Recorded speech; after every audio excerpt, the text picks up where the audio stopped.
Lumalim siya, no? Oo. Oh, lumalim sir. Mga tayo ng dos. Oo, dos. So, naging 5 inches sa yung ano niya. Hindi kasi pwede natin lagyan kasi kaangat tayo papa. Ganda kung nakakuha sa ano, no? May level na rin, no?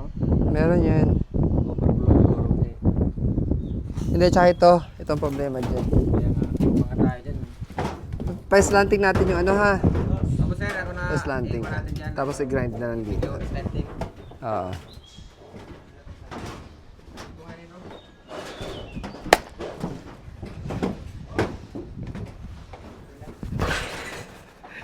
Tahulog.